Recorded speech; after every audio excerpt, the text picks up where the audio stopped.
Have you ever wondered what secrets lie sealed beneath the stone floors of ancient cathedrals? What becomes of royalty when time, not enemies, becomes the final conqueror? This is the chilling, fascinating and unforgettable story of Queen Elizabeth I, not in life, but in death.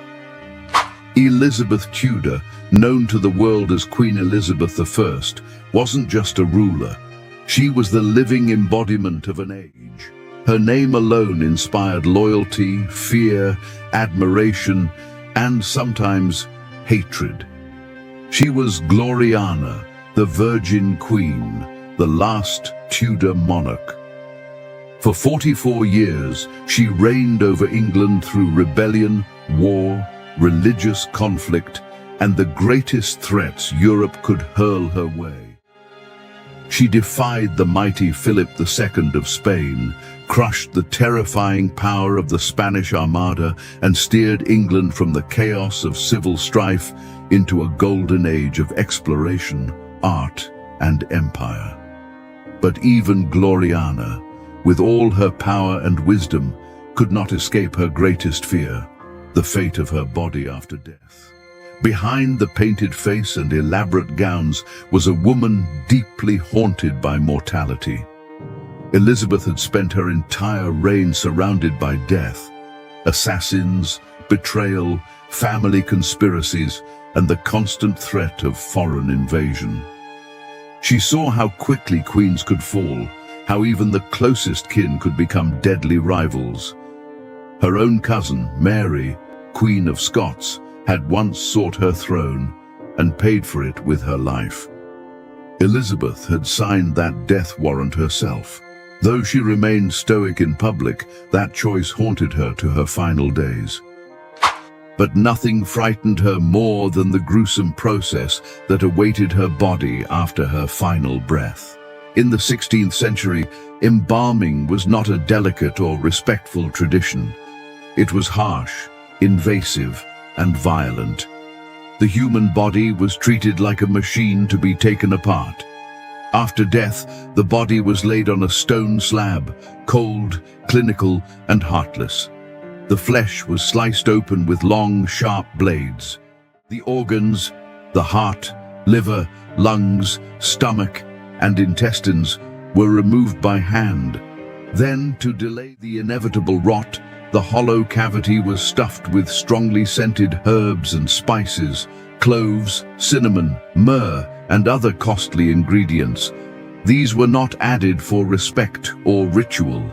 They were there to fight the horrific stench of decay that would soon follow. Elizabeth, in her final hours, begged that her body be spared this fate. She asked her physicians and court not to open her, not to cut away what she believed should be presented to God whole. She wanted to meet her Maker as she had lived, unchanged, untouched, unbroken. But death does not negotiate. On the 24th of March, 1603, Queen Elizabeth I died, and with her death, all the commands and protections of her royal office vanished. The physicians and surgeons, bound by duty and practicality, carried out what had to be done. Her body was taken to the embalming room. There, her chest was opened. Her internal organs, the heart that had carried the hopes of a kingdom, were removed. Her stomach, liver, and intestines were taken out, and in their place, fragrant spices were packed tightly. These desperate efforts were not to honor her, but to prevent a catastrophe, the swelling and bursting of her corpse during her state funeral. Without this intervention, the pressure of gases inside her decomposing body could have turned her coffin into a time bomb. The risk was real. Other royal funerals in history had witnessed such gruesome events, coffins bursting open, the horror of exposed remains staining what was meant to be a final act of dignity. The embalmers dared not let Elizabeth's farewell become such a nightmare. Once the embalming was complete, Elizabeth's body was wrapped in rich crimson velvet, embroidered with Tudor roses, symbols of a dynasty now at its end. She was sealed inside a heavy lead-lined coffin, designed not just for majesty, but for containment. The coffin was closed, the ceremonies began, and the final journey of England's last Tudor monarch began. The royal barge carried her down the Thames, through grey waters and under darkened skies. Thousands stood silently along the riverbanks, mourning their queen. The scene was solemn, beautiful, and deceptive. Those closest to the barge whispered of a strange, clinging scent. A sickly sweet odor drifting from the coffin, barely contained by the lead casing. Even in death, Elizabeth's body reminded the world of its frailty. The gases of decay were seeping through cracks no eye could see, carried on the breeze alongside her fading legacy. Had the coffin failed, had the lead shell split apart under pressure, England would have witnessed a moment of dreadful horror, the sudden explosion of its most revered queen, her remains scattered before her people. But the coffin held just enough. Elizabeth was interred at Westminster Abbey, beneath the towering stones of that sacred place. Her tomb, magnificent and peaceful on the outside, promised eternal rest. But centuries later, the silence of her resting place would be shattered. In the late 1800s, during the reign of Queen Victoria, a man named Dean Arthur Stanley was granted permission to explore the sealed royal tombs beneath the abbey. Curiosity had gripped the Victorian imagination. History was being unearthed, literally, and Stanley, lantern in hand, ventured into the cold, dark underworld of England's royal dead. The air was thick with the scent of centuries. The walls were heavy with silence.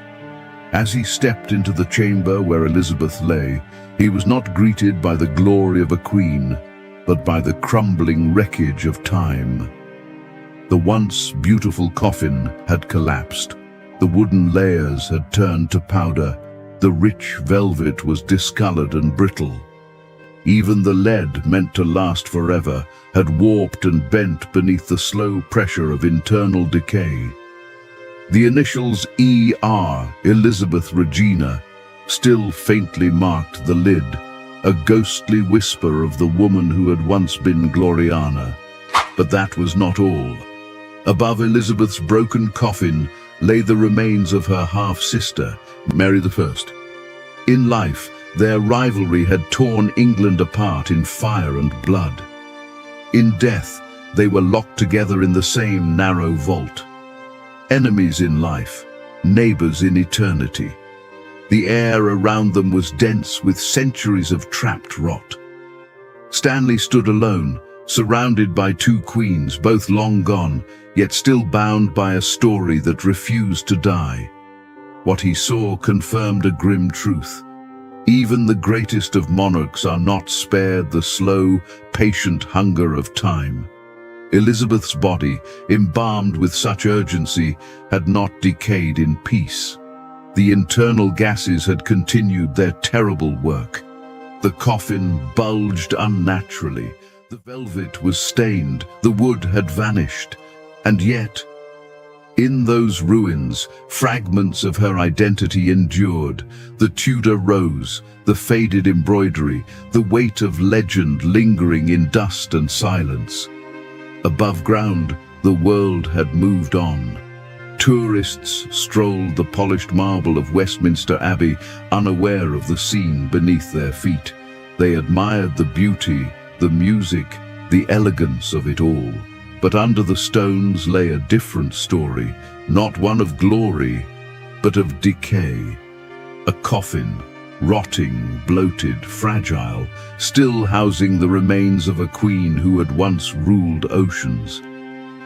Elizabeth's tomb is more than a monument.